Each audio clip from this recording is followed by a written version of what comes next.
যখন আমরা আল্লাহকে পাবো, আল্লাহ পাকের ইবাদতের মধ্য দিয়ে, রাসূলের সুন্নতের মধ্য দিয়ে অল্পে তুষ্ট থাকতে পারবো, যা আছে এতে শুকরিয়া আদায় করব, আপনার চেয়ে সুখী মানুষ দুনিয়াতে কেউ নাই, কেউ নাই দুনিয়াতে। কিন্তু বস্তুবাদিতা আপনাকে এই আকীদা ও আদর্শ থেকে সম্পূর্ণ ডিমোটিভেট করে দেবে।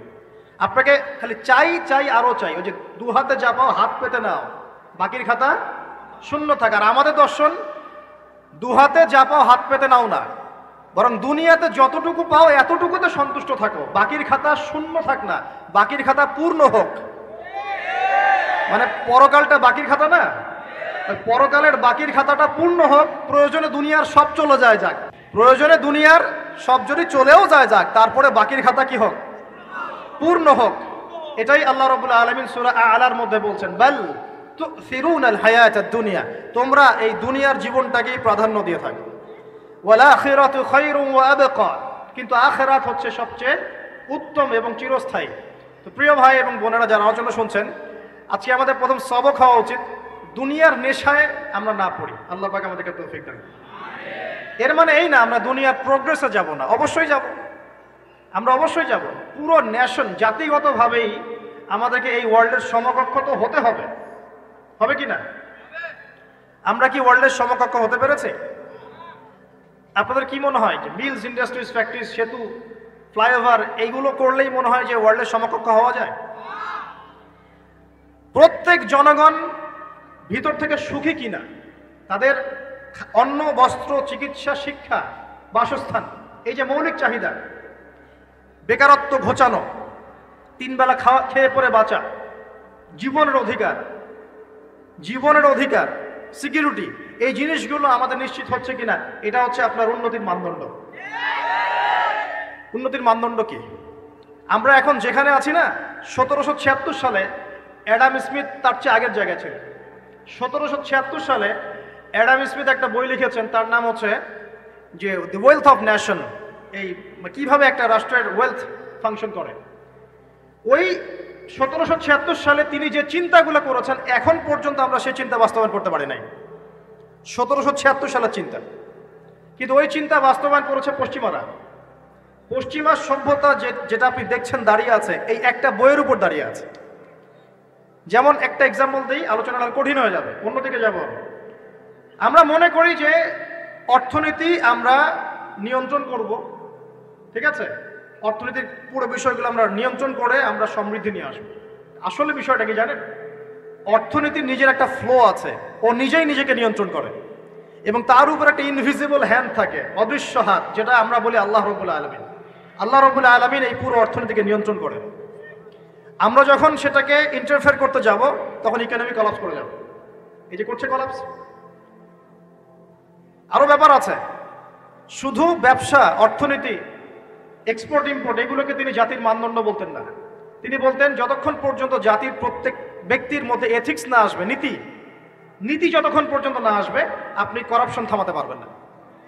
তাই হয়েছে না? শুধু ব্যবসা না, আদর্শ কতটুকু আছে? এই যে আপনি দেখছেন বিভিন্ন জায়গায় ভেজাল খাবার খাওয়াচ্ছে, ওদেরকে টাকার অভাব আছে? ওদের টাকার কিন্তু অভাব নাই। নেম ফ্রেমের কোনো ঘাটতি আছে? এস্টাবলিশড বিজনেস, তাহলে কেন আপনাকে ভেজাল খাওয়াবে? কারণ তার মধ্যে এথিক্স নাই, নীতি নাই। এই জন্য জাতির প্রত্যেক সদস্যকে, মানে প্রত্যেক জনগণের প্রত্যেককেই আগে নীতিগত শিক্ষা দেওয়া উচিত। আর এই কাজটাই করে ইসলাম, বলে সুবহানাল্লাহ। এই এথিক্স এবং নীতি শেখায় কে? ইসলাম। ইসলামের চেয়ে সার্বজনীনভাবে এবং যুগোপযোগীভাবে কেউই এথিক্স শেখাতে পারবে না। কাগজে কলমে অনেকে অনেক কথা বলতে পারে, প্র্যাকটিক্যালি শেখাবে কে? ইসলাম। এখন বলতে পারেন তাহলে মুসলিমদের মধ্যে দুর্নীতি কেন, মুসলিমদের মধ্যে কেন এই সমস্যাগুলো হয়? উত্তর একটাই, ওই যে স্যার বলে গেলেন, আমি বিভিন্ন ওয়াজে যে এক এক জায়গায় এক এক কথা বলে। উত্তরটা কি? উত্তরটা হচ্ছে যে কোরআন এবং সুন্নাহর সঠিক যে শিক্ষাটা আছে, এই শিক্ষাটা আমরা অনেকেই বাস্তবায়ন করতে পারছি না। এটা আমাদের ব্যর্থতা। এটা কাদের ব্যর্থতা? এটা আমাদের ব্যর্থতা। এখানে আমাদের ব্যক্তির স্বার্থ থাকতে পারে, এখানে আমার জ্ঞানের স্বল্পতা থাকতে পারে, আমার ভিতরে অহংকার থাকতে পারে, বা আমি অল্প শিক্ষিত হতে পারি, এবং এমন হতে পারে আমার জ্ঞানটা যুগোপযোগী না। ইসলামিক জ্ঞান আমার মধ্যে আছে, কিন্তু কিভাবে এই জ্ঞান দিয়ে ওয়ার্ল্ডকে ডিল করব, এই জ্ঞানটা আমার মধ্যে নাই। এই কারণে আমরা হয়তোবা ইসলাম, কোরআন সুন্নাহ হাতে থাকার পরেও এই সমস্যাগুলো ফেস করছি। প্রথম সমস্যা হচ্ছে বস্তুবাদিতা। আল্লাহর আখিরাতে কতটুকু দাম আছে দুনিয়ার? আল্লাহ পাক বলছেন একটা মাছির পাখার সমানও না। একটা মাছির পাখার কি দাম আছে আপনার কাছে? আল্লাহ পাক বলছেন পুরো দুনিয়ার দাম আমার কাছে যদি একটা মাছির পাখার সমান হতো, তাহলে এই দুনিয়াতে কোনো কাফের মুশরিক পানি পান করতে পারতো না। তার মানে এই দুনিয়াতে যা করো করো, আমার তো কোনো দামই নাই দুনিয়া, কালকেই তো আমি দুনিয়া ধ্বংস করব। আর ওই যে দুই জাতির কথা বললাম, জিন এবং মানব জাতি, আপনারা সূরা আর রহমান পড়বেন। রহমান নামটা অনেক ব্যাপক, দয়াময়ের নাম, তার মানে আল্লাহ পাক মার্সিফুল, মোস্ট মার্সিফুল। কিন্তু এই সূরা আর রহমানেই একটা ভয়ঙ্কর আয়াত আছে, কি? সানাফরুগু লাকুম আইয়ুহাস সাকলান, হে মানুষ এবং জিন, হে মানুষ এবং জিন, শীঘ্রই আমি তোমাদের দুইটা জাতিকে ডিল করার জন্য ফারেক হচ্ছি, অপেক্ষা করতে থাকো। মানে আল্লাহ পাক কুল্লু ইয়াউমিন হুয়া ফি শাআন, মানে আল্লাহ পাক কি করেন? সব সময় তার কাজে ব্যস্ত আছেন। মহাবিশ্বের তো গ্রহ নক্ষত্র গ্যালাক্সির অভাব নাই, মাখলুকের কোনো অভাব নাই। আল্লাহ পাক প্রত্যেকটা মুহূর্তেই তার কাজে ব্যস্ত আছেন, তার কাজে শানে ব্যস্ত আছেন। কিন্তু এই ব্যস্ততা থেকে ফারেক হবেন কাদের জন্য? মানুষ আর জিনের জন্য। সুবহানাল্লাহ, মানুষ আর জিনের জন্য। আল্লাহ পাক বলেন সানাফরুগু লাকুম আইয়ুহাস সাকলান, দাঁড়াও, দুনিয়ার মধ্যে এইসব করে বেড়াচ্ছ, তোমাদের দুই জাতির জন্য আমি অচিরেই ফারেক হব ইনশাআল্লাহ। ওইটাই হলো কিয়ামতের দিন। যদি ওই দিনটা আমরা মাথায় রেখে চলি, ইনশাআল্লাহ আমরা কেউ বস্তুবাদী হব না ইনশাআল্লাহ। আল্লাহ পাক আমাদের সবাইকে দুনিয়া মুসাফিরের মতো থাকার তৌফিক দান করুন। আমরা উন্নতি করব, অবশ্যই অগ্রগতি করব, আমরা সবকিছুই করব, কিন্তু দুনিয়ার পূজায় ডুবে যাব না। এটা একটা বড় চ্যালেঞ্জ। মানে মধ্যমপন্থী থাকতে হবে, না একদম গোলালু মার্কা আর না চরমপন্থী, মাঝামাঝি থাকার চেষ্টা করতে হবে। আল্লাহ তৌফিক দান করুন। ঢাকাবাসীর জন্য এর চেয়ে বড় কোনো নসিহত হতে পারে না। ঢাকা থেকে, ঢাকার মতো যত মানে সিটিজ, মেগা সিটিজ আছে সারা ওয়ার্ল্ডে, তাদের জন্য এটাই প্রথম নসিহত, বস্তুবাদিতা ত্যাগ করতে হবে, বস্তুবাদিতা। আল্লাহ পাক আমাদের সবাইকে বাকির খাতা পূর্ণ করার তৌফিক দান করুন। এখন একটা লক্ষ্য পেলাম, কি জন্য দুনিয়া এসেছি? আল্লাহর ইবাদত করার জন্য।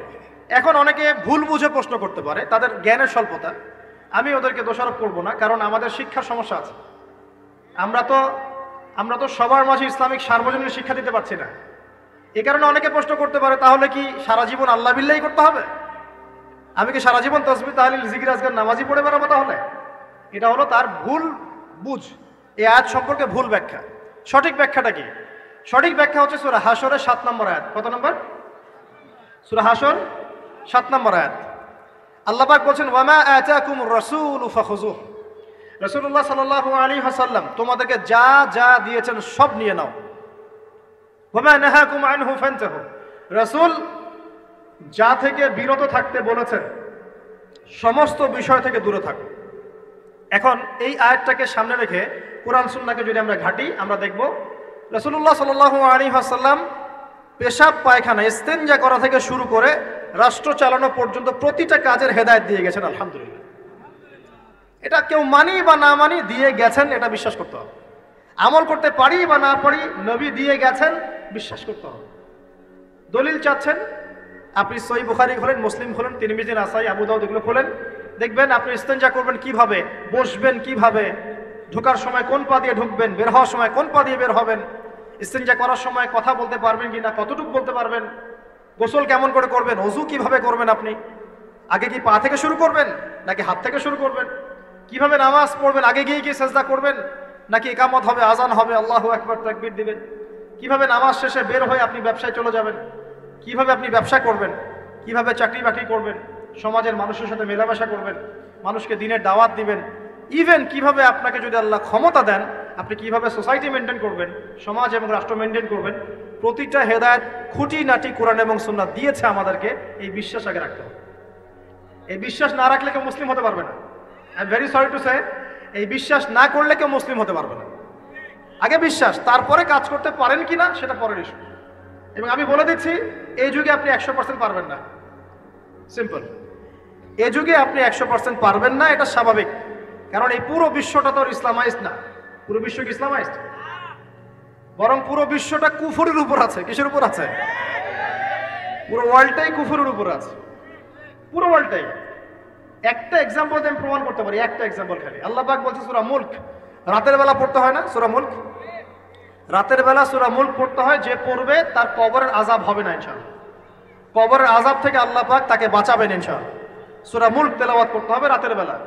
এই সূরার প্রথম আয়াতে আল্লাহ বলেছেন তাবারাকাল্লাযী, বরকতময় সেই আল্লাহ, বিয়াদিহিল মুলক, যার হাতে পুরো মহাবিশ্বের ক্ষমতা। কার ক্ষমতা? তাবারাকাল্লাযী বিয়াদিহিল মুলক, বরকতময় সেই আল্লাহ যার হাতে পুরো মহাবিশ্বের ক্ষমতা, সার্বভৌমত্ব। ক্ষমতার বাংলা কি বলতে পারি আমরা? এটাকে ইংরেজিতে আপনারা কি বলেন? আপনারা বলেন সভরেন্টি। কি বলেন? সভরেন্টি বিলংস টু আল্লাহ। এখানে সভরেন্টি বিলংস টু কি? আল্লাহ। কিন্তু এই পুরো বিশ্বের সার্বভৌমত্বের মালিক কি এখন আল্লাহর বাকি আছে? মানুষ নিজের হাতে নিয়ে নিয়েছে। কথা বুঝতে পারছেন না? পুরো বিশ্বে আল্লাহর সার্বভৌমত্ব চলে এখন, মানুষের সার্বভৌমত্ব চলে এখন। তো পুরো ওয়ার্ল্ডটাই কুফরের উপর আছে না? বিশ্বটাই কুফরের উপর। এখন বাদ দেন, এই ওয়ার্ল্ডে আপনি 100% ইসলাম ডিল করতে পারবেন না, সিম্পল। কিন্তু আগে বিশ্বাস করেন যে একদম টয়লেট থেকে শুরু করে আসমান পর্যন্ত সবকিছুই হেদায়েত কোথায় আছে, কোরআন শুনে আছে কি নাই? এখন মানতে পারি না, সেটা আলাদা ইস্যু। কেউ বিশ্বাস করেছে, মানতে পারে না, আল্লাহ তাকে মাফ করে দিবে ইনশাআল্লাহ।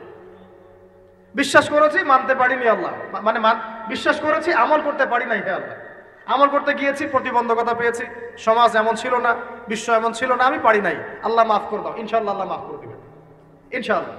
আল্লাহ পাক বলেছেন কারো আমল নামায় যদি শিরকের পাপ না থাকে, যে কোনো গুনাহ আল্লাহ যাকে ইচ্ছা মাফ করে দিবেন। আমল নামায় খালি শিরকের পাপ রাখা যাবে না, যে কোনো গুনাহ আল্লাহ যাকে ইচ্ছা মাফ করতে পারেন। বুঝাচ্ছি, মনে করেন একজন জেনা করেছে, আল্লাহ মাফ করুক। ওই জেনাকার ব্যক্তি যদি বিনা তওবাতেও মারা যায়, তওবা করে নাই, বিনা তওবাতেও মারা যায়, কাল কিয়ামতের মাঠে আল্লাহ পাক তাকেও মাফ করতে পারেন। আল্লাহু আকবার। কিন্তু একজন ব্যক্তি শিরক করেছে, তওবা না করে মারা গেছে, আল্লাহ তাকে মাফ করবেন। এখন শিরকের পাপ ছাড়া যে কোনো পাপ আল্লাহ মাফ করবেন ইনশাআল্লাহ। সো আগে আকীদা পোষণ করি যে হ্যাঁ, কোরআন সুন্নাহয় সবকিছুর সমাধান আছে আলহামদুলিল্লাহ। এখন আমি আমল করতে গিয়ে হয়তো পারছি না, এখন আমার বিশ্বাস চলমান বিশ্বের সাথে সাংঘর্ষিক হচ্ছে, এবং এই বিশ্বাসকে দমিয়ে দেওয়ার জন্য কি করা হচ্ছে? এই বস্তুবাদিতার মতো আদর্শগুলো আপনার সামনে তোলা হচ্ছে। এখানে উত্তরটা কি? এখানে উত্তরটা হচ্ছে, দেখুন, ইবাদত মানে শুধুমাত্র নামাজ, রোজা, হজ, যাকাত নয়। ইবাদত মানে শুধুমাত্র নামাজ, রোজা, হজ, যাকাত নয়, বরং আমার জীবনের প্রতিটা সেক্টরই ইবাদত বলে কাউন্ট হবে যদি আমি সেই কাজটাকে নবীর সুন্নাত অনুযায়ী করতে পারি। আমার কথা কি বুঝতে পারছেন? এই হলো ব্যাখ্যা, ওয়া মা খালাকতুল জিন্না ওয়াল ইনসা ইল্লা লিয়াবুদুন। আমি জিন আর মানুষকে শুধু আমার ইবাদত করার জন্যই সৃষ্টি করেছি। আপনার ইস্তেনজা করাটা ইবাদত। সুবহানাল্লাহ। আমার ইস্তেনজা করা কার প্রয়োজন? আমার না ইসলামের, না আল্লাহ পাকের? নাউজুবিল্লাহ। ইস্তেনজা কার জন্য করি? আমার প্রয়োজন। আমাকে এখন ইস্তেনজা করতে হবে, কষ্ট দিচ্ছে আমাকে। খাবার খাবেন, কার জন্য খাচ্ছেন? আমার জন্য নয় কি? আমার জন্যে। আপনি ব্যবসা করছেন, কার জন্যে? আমার জন্যে, আমার স্ত্রী সন্তান, আমার পরিবারের জন্য। আপনি সমাজ চালাচ্ছেন কার জন্য? আপনার জনগণের জন্য। এখানে স্বার্থ কার? মানুষের না আল্লাহ? আমার স্বার্থে আমি এই সব কাজগুলো করব, নবীর সুন্নাহ অনুযায়ী করব, তাহলে দুনিয়াবি কাজগুলোতেও আল্লাহ পাক নেকি দিয়ে দিবেন ইনশাআল্লাহ। কেমন দুনিয়াবি কাজ? স্ত্রী সহবাস করা, স্ত্রীর সাথে ভালোবাসা, প্রণয় বিনিময় করা। আপনি স্ত্রীর দিকে তাকিয়েছেন, নেকি হয়েছে। স্ত্রীর হাতটা ধরেছেন, নেকি হয়েছে। স্ত্রীকে আদর করেছেন, নেকি হয়েছে। তার মুখের মধ্যে ভাত তুলে দিয়েছেন, নেকি হয়েছে। আপনার ছেলেকে আদর করে কোলে নিয়েছেন, নেকি হয়েছে। মা ছেলেকে দুধ পান করাচ্ছে, নেকি হচ্ছে। আপনি ভাইকে 5টা টাকা দিয়ে সহযোগিতা করলেন, নেকি হচ্ছে। একজন এসে বসতে পারছে না, জায়গা ছেড়ে দিলেন, নেকি হচ্ছে। ইভেন রাস্তায় হাঁটছেন, এক মুসলিম ভাইয়ের সাথে সাক্ষাৎ হলো, সালাম দিলেন, মুচকি হাসি দিলেন, নেকি হয়ে গেল। তাহলে আমরা কিভাবে বলতে পারি যে ইসলাম কি শুধু নামাজ, রোজা, হজ, যাকাতকেই স্বীকৃতি দেয়? এগুলো করতেই দুনিয়াতে আসছি, নাকি সব কাজই ইবাদত? আমার আলোচনা কি কঠিন হয়ে যাচ্ছে? আমাদের জীবনের প্রতিটা কাজই ইবাদত, যদি সেটা রাসূল সাল্লাল্লাহু আলাইহি ওয়াসাল্লামের সুন্নাহ মতো করা হয়। 3টা জিনিস খেয়াল রাখতে হবে। কয়টা জিনিস ভাই? এক, সেই ইবাদত হতে হবে আল্লাহর সন্তুষ্টির জন্য। এই যে আমি স্ত্রীর মুখে ভাত তুলে দিচ্ছি, তার কাছ থেকে কিছু পাওয়ার আশায় নয়, আমি দিচ্ছি আল্লাহর সন্তুষ্টির জন্য। আমি যে একজন মুসলিম ভাইকে হাসি মুখে সাক্ষাৎ করলাম, ও আমাকে ভালো বলবে, পরে আমাকে হেল্প করবে, এমন এই জন্য নয়, আল্লাহ পাক সন্তুষ্ট হবেন তাই। আমি নামাজে দাঁড়িয়েছি, লোকে আমাকে ভালো বলবে এই জন্য দাঁড়াই নাই। দাঁড়িয়েছি কেন? যাতে আল্লাহ আমাকে কাল কিয়ামতের মাঠে বাঁচান। আমি দাড়ি ছেড়ে দিয়েছি কেন? মানুষ আমাকে হুজুর বলবে তাই, এই জন্য নয়। বরং আল্লাহর রাসূলের সুন্নাত জীবিত করেছি, ইনশাআল্লাহ আমি 50 জন শহীদ সাহাবীর নেকি পাবো ইনশাআল্লাহ। কেন আমি টাকুর নিচে কাপড় পরছি না? কারণ কি মানুষ আমাকে বলবে নতুন ফ্যাশন? না, আমি এই কারণে পড়ছি যাতে রাসূল সাল্লাল্লাহু আলাইহি ওয়াসাল্লাম কাল কিয়ামতের মাঠে এই সুন্নাহর উপর আমল করার জন্য আমার পক্ষে সুপারিশ করেন। আমার ইবাদত, আমার পর্দা, আমার পরিবার, আমার ব্যবসা, আমার অর্থনীতি, আমার পলিটিক্স সবকিছু আল্লাহর জন্য করব, এই একটা হলো মূলনীতি ইবাদত কবুল হওয়ার। এক। দুই, সেই আমলটা হতে হবে রাসূলের সুন্নাহ মোতাবেক, অন্য কোনো পদ্ধতিতে নয়। মনে করেন আমি একজন খুব বড় বুজুর্গ হয়ে গেছি, নাউজুবিল্লাহ, না আমরা এত বড় বুজুর্গ হয়ে যাই নাই, যে টাইটেলগুলো আপনারা দেন এগুলোর কোনো প্রয়োজনও নাই। এখন একজন বড় বুজুর্গ এসে যদি আপনাকে কোনো ইবাদতের পদ্ধতি শিখিয়ে দেয়, এই পদ্ধতিতে ইবাদত করো অনেক ভালো হবে, কিন্তু ওই পদ্ধতির সাথে রাসূলের এবং সাহাবীদের পদ্ধতির কোনো মিল নাই, মুখরোচক মনে হলো, দেখতে সুন্দর মনে হলো এবং অনেক মানুষ তা করছে এরকম দলিল থাকলেও সেই কাজটা করা যাবে না। কারণ কি? কারণ সেই কাজটা রাসূল সাল্লাল্লাহু আলাইহি ওয়াসাল্লামের সুন্নাহ মাফিক হয়নি। আল্লাহ রাসূল করেন নাই, সাহাবীরা করেন নাই, বাস আমি করব না, সিম্পল। ইমামরাও করেন নাই, পরবর্তী জেনারেশনে কেউই করেন নাই। এখন যত ভালো টাটকা মজা লাগুক, দেখতে সুন্দর লাগুক, বহু মানুষ করছে, এইসব দলিল ইসলাম টিকবে না। আল্লাহ পাক বোঝার তৌফিক দান করুন। এক নম্বর শর্ত আল্লাহর সন্তুষ্টির জন্য হতে হবে। দুই নম্বর রাসূলের পদ্ধতিতে হতে হবে। তিন নম্বর খুব ডিফিকাল্ট, তিন নম্বরটা বেশি ডিফিকাল্ট। প্রথম দুইটা পার হয়ে গেলেও তিন নম্বরে গিয়ে আমরা আটকে যাচ্ছি আর কি। বলবো? রাগটা করবেন না তো? তিন নম্বর হচ্ছে রিজিক হালাল হতে হবে। রিজিক হালাল হতে হবে। পশ্চিমার আদলে গড়া এই পুরো বিশ্বের বেশিরভাগ মানুষের রিজিক এখন হারাম। কেন হারাম? কারণ কোনো না কোনোভাবে আমরা সুদের সাথে সম্পৃক্ত হয়ে যাচ্ছি, কোনো না কোনোভাবে। আর নবীজি অনেক আগেই বলেছিলেন, 1400 বছর আগে, যে একটা জামানা তোমাদের সামনে আসবে, যে মানুষ সুদ খেতে চাইবে না তার গায়েও সুদের ছিটাফোঁটা গিয়ে লাগবে। লাগছে কিনা? এখন আপনি খেতে চাইবেন না, আপনাকে মেসেজ পাঠিয়ে দেওয়া হবে আপনার অ্যাকাউন্টে এত টাকায় যোগ হয়েছে। কি করবেন এখন? টাকাটা আপনি সুদের টাকা। সুদের টাকা মানে কি? এক দিরহাম যে ব্যক্তি সুদ খেয়েছে সে যেন 36টা মেয়ের সাথে জেনার পাপ করেছে।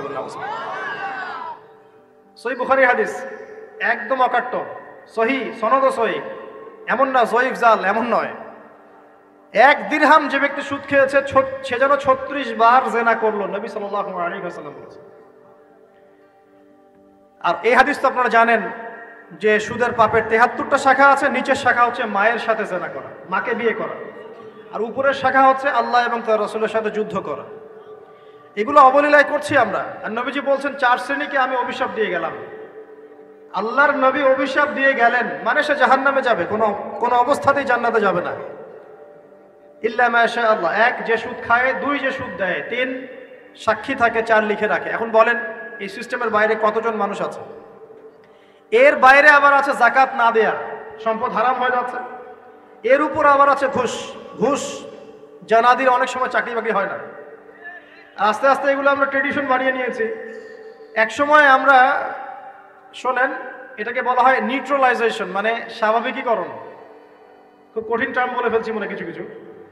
যেমন আগে ধর্ষণ হলে আমরা খুবই সোচ্চার ছিলাম এবং সারা এলাকা ফেটে যেত, এত বড় কথা। কেউ মাপে কম দিলে, ধরা পড়লে চক্ষু লজ্জায় সে সমাজে চলতে পারতো না। কেউ চুরি করলে চক্ষু লজ্জায় বের হতে পারতো না। আস্তে আস্তে আস্তে আস্তে আস্তে আস্তে এই যে মাপে কম দেয়া বলেন, সুদ বলেন, জেনা বলেন, আস্তে আস্তে পাপগুলোকে আমরা নিউট্রালাইজেশন করে ফেলেছি, নিউট্রালাইজ হয়ে গেছে। হ্যাঁ, ধর্ষণ ডেইলি 4-5টা হয়, সুদ সবাই খায়, আমিও খাই, জেনা তো সবাই করে, বয়ফ্রেন্ড গার্লফ্রেন্ড ফ্রি মিক্সিং আছে, আমি করলে সমস্যা কি? ওর তো 4টা, আমার তো মাত্র 1টা। ওর চেয়ে আমি ভালো। ওর 5টা বয়ফ্রেন্ড, আমার তো 1টা। ওর 4টা গার্লফ্রেন্ড, আমার তো 1টা। আমি তো ভালো। আমার ছেলে খুব ভালো, শুধু মাঝে মাঝে একটু ড্রিঙ্কস করে, ব্যাপারটা এরকম আর কি। তো এই যে পাপকে নিউট্রালাইজেশন করা হচ্ছে আস্তে আস্তে, স্বাভাবিকীকরণ। এই ফ্লোতে আমরা মোটামুটি সবাই পড়ে গিয়ে এখন রিজিক হারাম হয়ে যাচ্ছে। ঘুষ দিতে হয় না, চাকরি হবে না। আবার দেখেন, জাকাত না দেওয়ার মধ্য দিয়ে রিজিক হারাম করে ফেলছি, সুদ খাওয়ার মধ্য দিয়ে করছি, ঘুষ নেওয়ার মধ্য দিয়ে করছি। কোনো কোনো ক্ষেত্রে করাপশন, অন্যের সম্পদ আত্মসাতের মধ্য দিয়ে করছি। এর বাইরে যারা ব্যবসা করছি, আমরা যে দুধে দেওয়া তুলসী পাতা এমনও নয়, কোনো কোনো সময় মাপে কম দিচ্ছি। এই যে টাটকা জিনিস বলে ভেজাল খাওয়াচ্ছে, 3 দিনের বাসি তেল দিয়ে ইফতার রান্না করে খাওয়াই দিবে, বলবে একদম টাটকা জিনিস। রমজান মাস আসছে সামনে না, কত যে মানুষ বের হবে যারা তারাবির নামাজ পড়বে একদম 20 রাকাত, ওখানে রাকাত দিয়ে ঝগড়া হবে। ঠিক ওরাই যখন দেখবেন বিকালে দুপুরে ইফতার বিক্রি করবে, বিভিন্ন পণ্য বিক্রি করবে, দেখবেন যে দুনিয়ার বাসি পচা আপনাকে খাওয়াই দিবে। এই শ্রেণীর মানুষের ধারণা যে লা ইলাহা ইল্লাল্লাহ শুধু মসজিদে আছে, বাজারে নাই। এটা ধারণা লা ইলাহা ইল্লাল্লাহ মুহাম্মাদুর রাসূলুল্লাহ এটা মসজিদে আছে, বাজারে সমাজে অন্য জায়গায় নাই। এটা তাদের ধারণা। তাদের এই ধারণা অচিরেই ভাঙবে যখন মৃত্যুর দূত চলে আসবে ইনশাআল্লাহ। তখন বুঝবে লা ইলাহা ইল্লাল্লাহ একটা সার্বজনীন কালিমা, যেটা জীবনের সব ক্ষেত্রেই চলতে হবে। আল্লাহ পাক আমাদেরকে বোঝার তৌফিক দান। নবীজি বলছেন আর দুনিয়া সিজনুল লিল মুমিন, দুনিয়া মুমিনদের জন্য কারাগার। কারাগার মানে যেখানে আমি স্বতন্ত্র স্বাধীন নই। এখানে প্রশাসনের অনেক ভাই বোন আছেন, তারা জানেন কারাগার কি জিনিস, আর যারা 2-1 বার যাওয়া আসা করেছে ওরা জানে কি জিনিস। এখানে আপনার কোনো ব্যক্তি স্বাধীনতা নাই। আপনি আপনার ইস্তেঞ্জা করবেন, শিশি যেতে পারবেন না, আপনি পারমিশন নিতে হবে, তারা নিয়ে যাবে, তারপরে যেতে পারবেন, তাও হ্যান্ডকাপ পরিয়ে। দুনিয়া সিজনুল লিল মুমিন, দুনিয়া মুমিনদের কারাগার। এখানে আপনি খেতে পারবেন না, খাবার আসবে তারপর খাবেন। ঘুমাতে পারবেন না, যখন ঘুমানোর আদেশ দিবে তখন ঘুমাতে পারবেন। তাও কতক্ষণ ঘুমাবেন তাও ফিক্স করা। মানে কারাগার মানে কি? যেখানে আপনার ব্যক্তি স্বাধীনতা চলে না, যেখানে আমি চলবো একটা সিস্টেমের আওতায়। এখন নবীজি বলছেন দুনিয়াটাই হচ্ছে কারাগার। তাহলে এই দুনিয়ায় কেমন করে আমি প্রবৃত্তির দাসত্ব করতে পারি? কেমন করে আমি আল্লাহকে ভুলে নামাজ বাদ দিতে পারি? কেমন করে জাকাত সেই কবে ফরজ হয়েছে, মিল ইন্ডাস্ট্রিজ ফ্যাক্টরিজ করেছি, জাকাত দেই না। রমজান মাস যায় আসে যায় আসে যায় আসে, রোজাও রাখি না, তারাবি পড়তে পারি না। কোরআন আমার সামনে মানুষ তেলাওয়াত করে, কোরআন আমার ঘরে পড়ে আছে, শেলফের উপরে ধুলাও আছে, শেলফের উপরে কোরআন ধুলাওয়ালা, ধুলো মাখা। কোরআন পড়ার তৌফিক হয় না, নবীর হাদিসগুলো চর্চা করার তৌফিক হচ্ছে না, ইসলামিক বইপত্র পড়তে পারি না। এই কারাগারের জীবনে বসি আমি একটা মেয়ের পিছনে দৌড়াচ্ছি, মাদক খাচ্ছি, জেনা করছি, কোনো সময় ধর্ষণ করছি, কোনো সময় সুদ খাচ্ছি, ঘুষ খাচ্ছি, দুর্নীতি করছি। এই কারাগারের জীবনে বসে, যেখানে আমার কোনো ব্যক্তি স্বাধীনতা নাই। তাহলে কারাগারের জীবনের মেয়াদ যখন শেষ হবে, যখন তাকে এখান থেকে বের করে নিয়ে আসা হবে, অর্থাৎ মৃত্যু, তখন তার সাথে কিরকম রিমান্ডে আচরণ করা হবে এটা ভালো করে বুঝে নেন। এখন নবীজি বলছেন আর দুনিয়া সিজনুল লিল মুমিন ওয়াল জান্নাতু লিল কাফির, কাফেরদের জন্য, মুশরিকদের জন্য এই দুনিয়াটা হচ্ছে জান্নাত। জান্নাত মানে কি? যা ইচ্ছা তাই করতে পারবেন। জান্নাত মানে কি? আপনি চাচ্ছেন আল্লাহ আমি এখন একটা খামর চাই, শরাব, আপনার সামনে হাজির, চিন্তা করার সাথে সাথে। জান্নাত মানে কি? আল্লাহ আমি আপনাকে দেখতে চাই, আল্লাহকে আপনি দেখতে পারবেন। জান্নাত মানে কি? আপনি মধুর নহর, দুধের নহর, পানির নহর, শরাবের নহর, হুরে আইন চতুর্দিকে ঘোরাফেরা করছে। একজন নিম্নমানের জান্নাতি, মানে সবচেয়ে শেষের দিকে যারা জান্নাতে যাবে, তাদের সাথেই 2 জন করে হুরে আইন, আহাল পরিবার তো আছেই, গেলমান পানপাত্র নিয়ে চারপাশে ঘোরাফেরা করবে। জান্নাত মানে কি? যেখানে যা ইচ্ছা তাই করা যাবে, বলার কেউ নাই, বাধা দেওয়ার কেউ নাই, সেখানে কোনো মৃত্যু নাই, সেখানে কোনো অহেতুক কথাবার্তাও নাই, কোনো গাল গল্প নাই, কোনো মিথ্যা নাই, কষ্টের ক্লেশ মাত্র নাই, থুতু ফেলতে হবে না। জান্নাত মানে থুতু ফেলতে হবে না। জান্নাত মানে হাঁচি হবে না, নাক ঝাড়তে হবে না। জান্নাত মানে ইস্তেঞ্জা, পেশাব পায়খানা করার টেনশন নাই। মানুষ খাবার খাবে, একটা ঢেকুর তুলবে, ব্যাস খাবার হজম হয়ে গেছে। আর জান্নাতের সবচেয়ে বড় বিষয়টা কি? আল্লাহ পাককে আমরা এই চোখ দিয়ে দেখতে পারবো ইনশাআল্লাহ। আর তার সমকক্ষ একটা বিষয় হচ্ছে আল্লাহ পাক বলে দিবেন যে আমি তোমাদের সবার উপর সন্তুষ্ট হয়ে গেলাম, যাও কোনোদিন অসন্তুষ্ট হও। ব্যাস। এখন আপনি যত কিছুই করেন এই বস্তুবাদী জীবনে, মনে একটা ভয় থেকে যাবে। আপনি বিশ্ব নেতা হয়েছেন, বড় শিল্পপতি হয়েছেন, পলিটিশিয়ান হয়েছেন, ইকোনমিস্ট হয়েছেন, মনে একটা ভয় থেকে যাবে যে মরতে আমাকে হবেই, আল্লাহ আমাকে ধরবেই, হিসেব আমাকে দেওয়া লাগবেই, কবরে আমাকে একাই যাওয়া লাগবেই, আমাকে কিয়ামতের মাঠে দাঁড়াতে হবে আল্লাহর সামনে। মনে একটা ভয় কাজ করে, যদিও বাইরে মানুষ দেখায় যে কোনো ভয় নাই। মানুষ বাইরে অভিনয় করে, মানুষ সমাজের মানুষের সাথে বাইরে একটা অভিনয় করে, কোন কোন ক্ষেত্রে আমরা নিজেরাই নিজেদের সাথে অভিনয় করি। কথা সাহিত্যিক হুমায়ুন আহমেদের নাম শুনেছিলেন? শুনেছেন? ইন্তেকাল করেছেন। একটা সময় ছিল আমরা স্কুলে পড়তাম, কলেজে পড়তাম, মাঝে মাঝে টুকটাক এ ধরনের বইপত্র পড়া হয়েছে। হিমু, মিসির আলী এইসব পড়া হয়েছে আর কি। শরৎচন্দ্র, বঙ্কিমচন্দ্র, রবীন্দ্রনাথ, নজরুলের কবিতাগুলো, ইভেন শেক্সপিয়ার, অ্যাডাম স্মিথ সহ, যিনি অর্থনীতির জনক। যাই হোক, তিনি তার বইয়ের মধ্যে লিখেছিলেন যে এই পুরো দুনিয়াটা হচ্ছে অভিনয়ের মঞ্চ।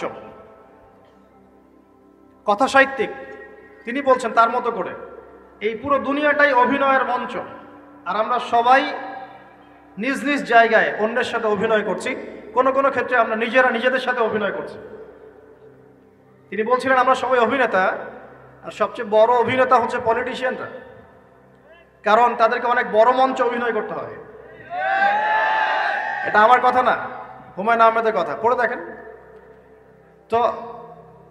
আল্লাহ পাক পাঠিয়েছেন তার ইবাদত করতে, আর এই বস্তুবাদী জগৎ আমাদেরকে ভুলিয়ে দিল কিভাবে? কয়েকটা প্রলোভন দিল। প্রথম প্রলোভন হচ্ছে টাকা, তারপরে জীবনে কি করব প্রতিষ্ঠিত হওয়ার চিন্তা, তারপরে চাই চাই আরো চাই এই একটা আকীদা দর্শন, তারপরে আমার স্ত্রী সন্তান আহাল পরিবারের কি হবে, আর আরেকটা দর্শন আছে, এটাকে বলে চারবাক দর্শন।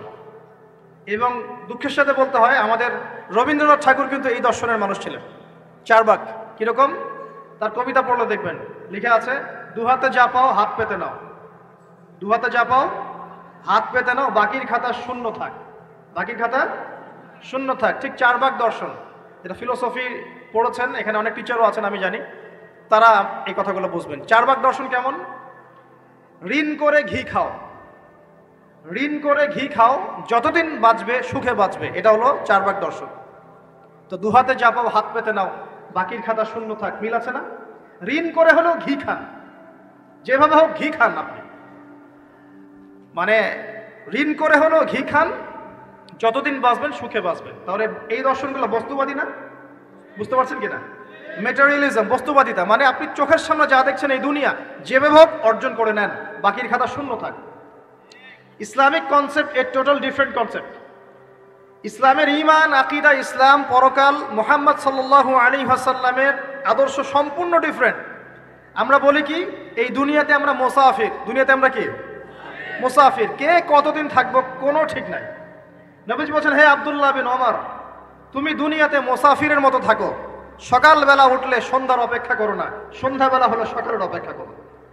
দর্শনের মধ্যে কত পার্থক্য না? আকাশ পাতাল পার্থক্য না?